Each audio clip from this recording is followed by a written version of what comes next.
शिवाय सगळ्यांना आजचा दिवस आमच्यासाठी खूप खास आहे. मी चाललो आज धनश्रीच्या माहेरी. तिथे आज धनश्रीचा डोहाळे जेवणाचा कार्यक्रम आहे. ध्रुव तर सकाळी उठल्यापासून खूपच उत्सुक आहे. आज ध्रुवला तर डान्स करायची ओढ लागली आणि जय जय रामकृष्ण हरी या गाण्यावर डान्स करायला लागला. काकूला भेटायचं आणि बाहेर फिरायला जायचं म्हणून त्याचा आनंद गगनात मावेनासा झाला.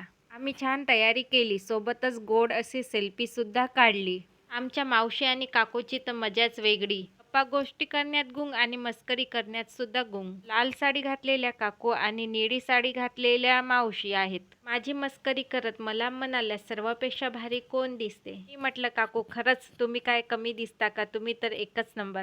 ध्रुवला तर जायची आधीच घाई लागली होती. मग निघालो आम्ही तिच्या माहेरी. तिथे गेल्यावर बघितलं तर सजावट खूपच साधी पण अतिशय आकर्षक होती. धनश्रीच्या माहेरच्या मंडळींनी खूपच प्रेमाने सर्व नियोजन केलं. तुम्ही बघू शकता खाऊचे टेबल किती छान सजवले होते. काजू, पिस्ता, बदाम आणि अनेक प्रकारचे चॉकलेटे भरले होते. छोट्या छोट्या वाट्या पाहून मन प्रसन्न झालं. सोबत करंजा, लाडू, बर्फी आणि फळांच्या वेगवेगळ्या टोपल्या. खरंच सजावट भारी होती. नश्रीने आज खरंच खूप सुंदर तयारी केली होती. तिने घातलेला तो मोत्याचा साज खरंच खूप सुंदर दिसत होता.